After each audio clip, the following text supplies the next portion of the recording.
আসসালামু আলাইকুম রহমতুল্লাহি ওবরকাতুহু। সম্মানিত দর্শক, আজকে অত্যন্ত বিয়োগাত্মক একটি বিষয় নিয়ে আলোচনা করব।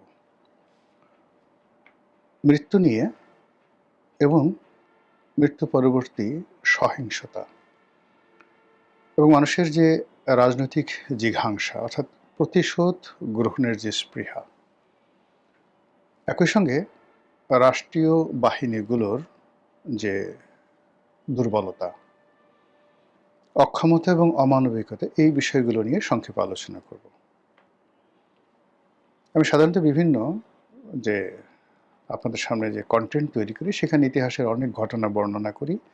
অনেক সময় এগুলো শুনতে গিয়ে কারো বিরক্তি চলে আসে, এই কারণে যে ভিডিও দীর্ঘ হয়ে যায়। প্রাণান্ত চেষ্টা করব খুব সংক্ষিপ্ত সময়ের মধ্যে এই ভিডিওটি শেষ করার জন্য। দুটো ঘটনা আপনারা দেখেছেন। প্রথম ঘটনাটি হলো চট্টগ্রামের বীর মুক্তিযোদ্ধা, আওয়ামী লীগের অন্যতম শীর্ষ এবং বনেদি নেতা ইঞ্জিনিয়ার মোশাররফ সাহেব। তার মৃত্যুর পর সেখানে বিশাল জানাজার আয়োজন হয়। বিএনপির অনেক নেতৃবৃন্দ সেখানে অংশগ্রহণ করেন। আর সেখানে বিক্ষুব্ধ আওয়ামী লীগের যারা নেতাকর্মী রয়েছেন, শোকার্ত নেতাকর্মী রয়েছেন, তারা জয় বাংলার স্লোগানে ফেটে পড়েন। তারপর বঙ্গবন্ধু ভুলিনি তোমায়, মোশাররফ ভাই তোমাকে ভুলিনি, এ সকল স্লোগান দিয়ে নেতা এবং কর্মী যারা রয়েছেন তারা তাদের যে অবদমিত রাজনৈতিক স্পৃহা, এটা প্রকাশ করার চেষ্টা করেন। তো সেই ঘটনা যখন গণমাধ্যমে আসে সেটা নিয়ে সারা বাংলাদেশে আলোড়ন তৈরি হয়ে যায়। প্রথমত পুলিশ বাহিনী বেশ চাপের মধ্যে পড়ে যে এরকম নিষিদ্ধ একটি সংগঠন, তারা আসলো, জানাজা অংশগ্রহণ করলো, তোমরা কি করলে? সেখানে এত মানুষ জয় বাংলার স্লোগান দিলে কাউকে ধরতে পারলে না। পুলিশও খুব বিপদে পড়ে গেল। আর যে সকল বিএনপি নেতৃবৃন্দ, ইনক্লুডিং সেখানে চট্টগ্রাম সিটি কর্পোরেশনের যিনি বর্তমান মেয়র রয়েছেন জনাব শাহাদাত, তিনিও সেখানে ছিলেন। তো তারাও বিব্রত হয়ে গেলেন যে এ কি হলো। এরপর থেকে আসলে সরকার কোনো সিদ্ধান্ত নিতে পারেনি যে পরবর্তীতে এরকম ঘটনা কিভাবে প্রতিহত করা যাবে।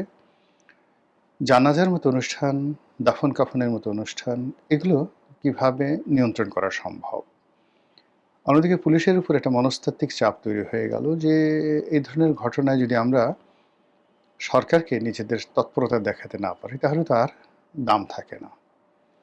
এবং আমাদের বাহিনীগুলো সবসময় শক্তের ভক্ত, নরমের জম। তারা সবসময় সরকারের পক্ষে থাকে। আর সরকারের যখন পক্ষে থাকে তখন তাদের মধ্যে অনেক রবিন হুড তৈরি হয়ে যায়। অবস্থা দৃষ্টে মনে হয় এদের জন্ম হয়েছে মানে সেনাপতি রূপে, এদের জন্ম হয়েছে মহাবীর রূপে এবং এদের পিতামাতা বীর প্রসূ। এখন এই সকল বীর যখন যে দল ক্ষমতায় থাকে তাদের তোষণ করে, আর যখন সে দল ক্ষমতা থেকে চলে যায় তখন তার এত দ্রুত পালিয়ে যায় নিরাপদে, নিভৃতে। আর এদের যারা নাটের গুরু থাকে বড় বড় পদে, এরা সবসময়ই জেলখানাতে পচে। আওয়ামী লীগ জমানাতে বিএনপির অনেকজন আইজিপি বা 111-এর সময় তারা জেলে ছিলেন। খোদাবাক চৌধুরী জেলে ছিলেন, কাইয়ুম সাহেব জেলে ছিলেন, আরও অনেকে।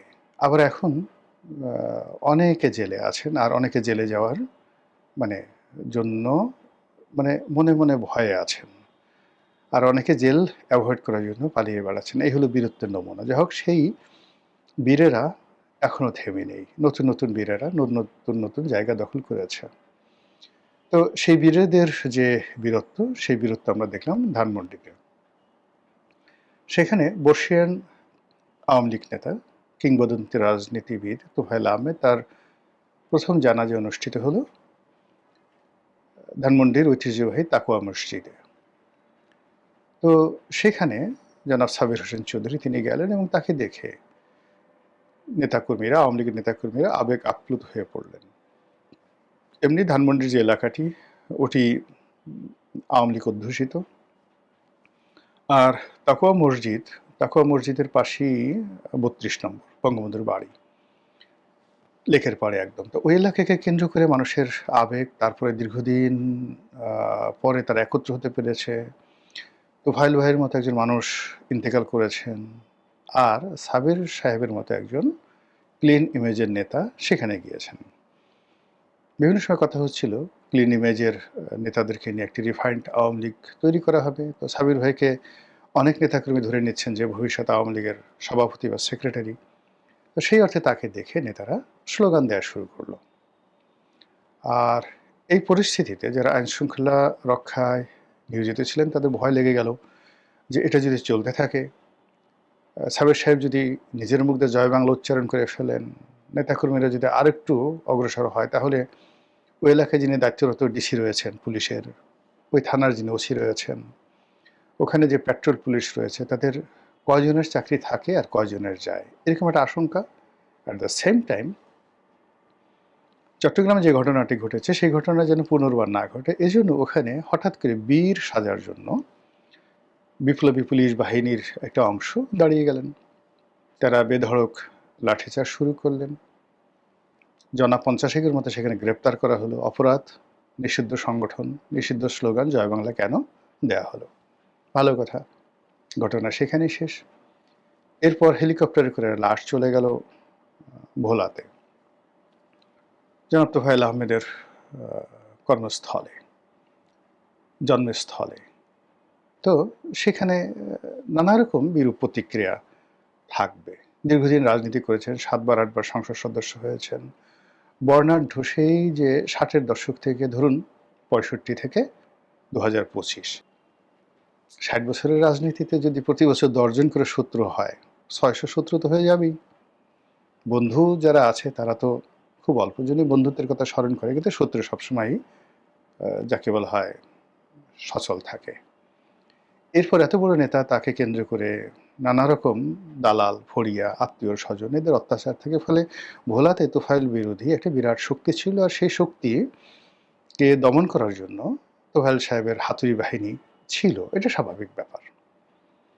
কিন্তু সব কিছুর ঊর্ধ্বে ভোলাকে কেন্দ্র করে, বরিশালকে কেন্দ্র করে, বাংলাদেশকে কেন্দ্র করে, মুক্তিযুদ্ধকে কেন্দ্র করে, রাজনীতিকে কেন্দ্র করে তোফায়েল আহমেদের যে অবদান, যে আবেগ, এটা এই বাংলা কিয়ামত পর্যন্ত স্মরণ করবে। তো সেই অর্থে তোফায়েল আহমেদের লাশ যখন ভোলাতে গেল, যারা তরুণ তুর্কি বিএনপি, তারা বলল যে না, এই লাশ দাফন করতে দেওয়া হবে না, এই লাশ এখানে আওয়ামী লীগের জায়গা হবে না, ইত্যাদি ইত্যাদি। পরে অবশ্য বিএনপির যারা সিনিয়র নেতৃবৃন্দ বা ঢাকা থেকে যারা আরও সিনিয়র নেতৃবৃন্দ, তাদের হস্তক্ষেপে পরিস্থিতি শান্ত হয় এবং অনেক সিনিয়র বিএনপি নেতা এই জানাজায় অংশগ্রহণ করেন। কিন্তু এরপরও মানুষের ক্ষোভ থামেনি। অনেকে বলছে যে আচ্ছা ঠিক আছে, জানাজা হয়েছে, তাতে কি হয়েছে, লাশ তো এখনো কবরে আছে। এই না, ইন্টারনেটে যে সকল কথাবার্তা হচ্ছে, এই সকল কথাবার্তা আসলে বলাটা শোভনীয় নয়। আমার বক্তব্য কয়েকটি জায়গাতে। প্রথম বক্তব্য হলো যে আমরা যারা রাজনীতি করি, আমরা সবসময় দুর্বলের উপরে, অসহায়ের উপরে আঘাত করে আনন্দ পাই। আর আমাদের যখন সুসময় থাকে, আমাদের সুসময়ের সময় আমরা ভুলে যাই যে কোনো একটা সময় আমাদের দুঃসময় ছিল। বিএনপি এখন বা জামাত এখন মনেই করে না যে একটা সময় তারা মজলুম ছিল। আর আওয়ামী লীগ এখন ভাবতেই পারে না যে কোনো একটা সময় তারা দেশ চালিয়েছে টানা ১৭ বছর, তার আগে ৩.৫ বছর, তার আগে ৫ বছর, এরকম। তারা কল্পনাই করতে পারে না। তারা মনে করে তাদের জন্মই হয়েছে পালিয়ে থাকার জন্য, এবং তাদের জন্ম হয়েছে নিজেদেরকে গোপন রাখার জন্য। আদারওয়াইজ একটি শোক সন্তপ্ত পরিবেশ। একজন মৃত মানুষের উপরে হাজার হাজার জীবিত মানুষ ভর করে স্লোগান দিচ্ছে, এর চাইতে কাপুরুষতা আর হতে পারে না। যদি সাহস থাকে, শক্তি থাকে, ৩২ নম্বরে যান, বঙ্গবন্ধু এভিনিউতে যান, প্রেস ক্লাবের সামনে আসেন। যেহেতু আপনারা জীবিত, আপনাদের শক্তি আছে, সামর্থ্য আছে, মুখে মাস্ক পরে ছবি তোলার জন্য ১০-১২ জন, ১০০-১৫০ জন, পিছনের আরও এআই দিয়ে একটা বিরাট যাকে বলা হয় মিছিলের ভাব দেখিয়ে কলকাতার যে সকল লোক পালিয়ে আছে তাদের কাছে সেই ভিডিও পাঠিয়ে দিয়ে বাহবা নেয়ার যে চেষ্টা, এটা বীরত্বের লক্ষণ নয়। অন্যদিকে ধরুন আমি আমার নিজের একটা অভিজ্ঞতা বলি। এক বয়স্ক মানুষ মানে ৬০ বছর তার বয়স, আর আমার বয়স তখন ৪০ বছরের মতো। তার সঙ্গে আমার খুব বাহাস হলো। তো সে আমাকে খুব দাপট দেখাচ্ছে। তখন বিএনপি সবেমাত্র ক্ষমতায় এসছে ৯১ সনের দিকে বা ২০০১-এ, যে কোনো একটা সময়। তো আমার মনে নেই ওখানে, যেহেতু বয়স বললাম ৪০। তো এনিওয়ে, তো সেই ভদ্রলোক ব্যারিস্টার আব্দুস সালাম তালুকদারের নিকটাত্মীয়। আব্দুস সালাম তালুকদার সাহেব তখন মারা গেছেন। তো তিনি তাকে বললেন যে, তুমি জানো আমি তোমাকে কি করতে পারি? তা আমি বললাম যে, তুমি আমার ঘোড়ার ডিম করতে পারো, কিছুই করতে পারবে না। কেন কেন কেন? প্লেনে বসে, সে ড্রাঙ্কার অবস্থায় ছিল। তা আমি বললাম যে, যে জীবিত মানুষ মৃত মানুষের বাহাদুরি করে, যে জীবিত মানুষ তার বীরত্ব দেখানোর জন্য মৃত মানুষের ইতিহাস বহন করতে হয়, সে অন্য একটা জীবিত মানুষের একটা পশম স্পর্শ করতে পারে না। তো ভদ্রলোক জ্ঞানী, লেখাপড়া জানা মানুষ, তিনি প্লেনে বসে আমার সাথে রাগারাগি করার জন্য যথেষ্ট মদ খেয়েছিলেন, কিন্তু আমার এই কথা শুনে একেবারে নির্বাক হয়ে গেলেন। এখানে ঠিক একই কথা।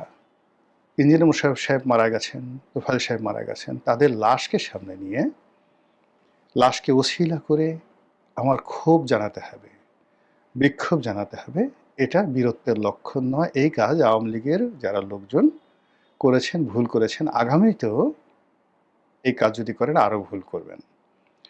তাদের জন্য দোয়া করুন, তাদের জন্য কান্নাকাটি করুন, কোরআনখানি করুন, পরিবেশটিকে শোকসন্তপ্ত রাখুন। এটা হলো প্রথম পরামর্শ। দ্বিতীয় যে বিষয়, সেটি হলো যে একটা মানুষ যখন প্রকৃতির স্বাভাবিক নিয়মে মারা যায়, তখন তার প্রতি শ্রদ্ধা জানানো, তার শেষকৃত্য অনুষ্ঠান করানো রাষ্ট্রের দায়িত্ব। আপনি এখন কাউকে পাড়িয়ে মেরে ফেললেন, কাউকে ক্রস ফায়ারে মেরে ফেললেন, কাউকে বিচার করে মেরে ফেললেন, সেটা আলাদা। কিন্তু প্রকৃতিগতভাবে আল্লাহর হুকুমে যারা এই পৃথিবী থেকে স্বাভাবিক মৃত্যুবরণ করেছে রোগ শোক হয়ে, রাষ্ট্র সেক্ষেত্রে তার শেষকৃত্য অনুষ্ঠান করতে দেবে, আয়োজন করবে, নিরাপদ দেবে, এটাই রাষ্ট্রের বিধান।